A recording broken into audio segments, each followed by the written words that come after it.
Check out what I picked up this week. This is a late 60s, early 1970s antenna specialist. It's a Super Magnum 3. It's in really good shape too. And it's complete. Well, almost complete. The only thing that it's missing is on the top here. See, there's that clamp to hold the ground plane radials. It only came with 2 of those. I'm going to replace all 4 because these are a little bent out of shape, and with it being as tight as they can be, the ground plane radials still slip right in and out of it. So I'm just going to make up 4 new ones. But, oh, this one's going to be a fun one. I can't wait to see what this does. 50 years old. And look how good a shape this thing's in. Even the capacitance hat up at the top is pretty good. I do have to replace that cap at the top. I mean, it's still complete, but it's kind of hardened. So I am going to replace that. I'm going to wrap these really well. You can see somebody had the same idea. They just didn't do a very good job. I got silicone on that one. I'm going to wrap those and seal them up. This thing is idiot proof though. Look, see the holes in the tubing? They all have the holes. And down on the other end, because these all slip together, you just line up the holes and put some small screws in it. I'm hoping it's tuned for the right band because this thing is not tunable. I could drill new holes, but I don't really want to do that. And that base load is designed for the 18-foot length that this thing is when it's all together. When all 5 of those tubes are all connected together and screwed together, it's 18-foot 1, I believe it was, from the base right here to the very tip of the antenna where the capacitance head is. 18-foot 1. Alright, I'm going to get to making up those ground plane brackets and probably sealing up the end where the aluminum, and then it has the little metal whips. Alright, I'm going to get to sealing that and making the brackets. I have them all wrapped up now. I used some good quality vinyl electrical tape, and I put a couple of zip ties on each one. Can we see those? Yeah, you can see them. Just so the tape can never come unraveled. And there's also some glue on the top just to seal where the little whip meets the big one.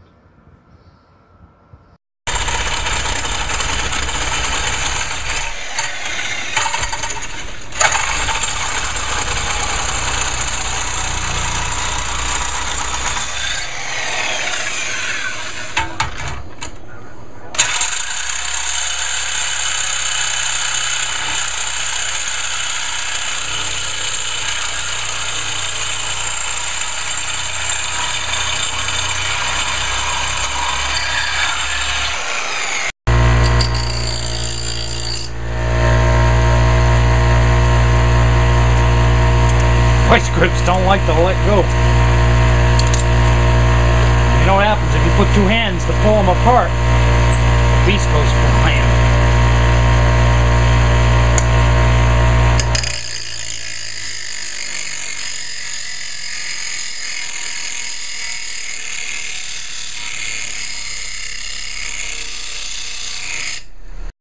So my new brackets are made up. It's just a basic folded over edge. That's the original one. This should pinch it in better than what those did. Yeah, like I said, might as well make 4 of them. I did a test fit just to see how it would do. They're not tightened right down yet, but they hold them pretty well.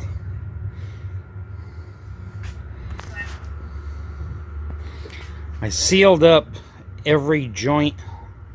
Again, I put good electrical tape on it and zip tied it. at every one. I used stainless hardware to attach the poles together, and then wrapped it with good electrical tape and zip tied it. Did it on every one. So it's good all the way now. This thing is ready to go up, but unfortunately I have terrible weather outside. It's all set up. It's only about 12 feet off the ground right now. Just trying it out.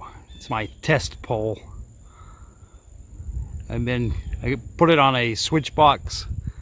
I've been comparing it back and forth against my beam. And I will say one thing. The ground plane, a lot less ground noise. Even with it being low. That should get even quieter if it's lifted up in the air. I'm not real happy with the SWR yet. Up around channel 40, it's around 1.3. I want to see if I can get it a little bit better. I'm going to take it down in that top element. I'm going to slide it in just a little bit. And see if I can get that SWR down to 1.2 or better. I like to see 1.2 or better. So all I did was clean the aluminum off. Drilled another hole about a ½ inch back. A ½ inch down. I'm going to use the existing hole from that pipe. Let's go stand this thing back up and see what the SWR is now. Alright, let's check it again. Down here in the bottom of the band, I was at 1.2 to 1. I'm going to key up the mic, and you see down the bottom scale, 1.1 to 1 now. Let's go up to channel 40 and see what it sounds like on the upper bass. Oh, we're picking up some locals. We were anyway. We'll get back to that. On channel 40, we were at 1.3. Now it's at 1.2. Fantastic. That's exactly what I was trying to get to, was 1.2 or less. We got it. It's 1.1 on the bottom, 1.2 at the top. I'd like it better if it's the other way around, but I'm always on the top of the band.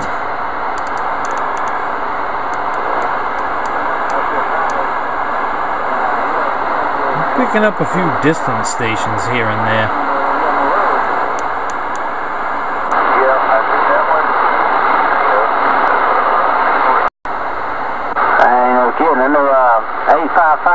And that other fella that Duck talked to sometime, they were back there in that room with him for a while. Well, that's 262. He's about 30 miles away. That's pretty good. It's picking him up. Yeah, 855, he kind of old too. And the other fella is also, I can't remember the other fella's name. That antenna is only 12 feet off the ground, and this guy that's talking is 30 miles away. I have no idea who that is, so I don't know where he's at. Yeah, man, it might be alright. He might be alright.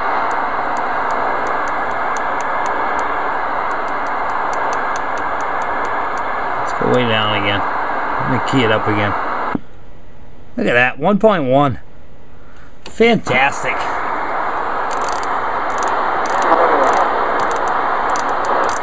There we're back. Just can't quite pull that one out. Too much noise in with it. That might be this radio too, though.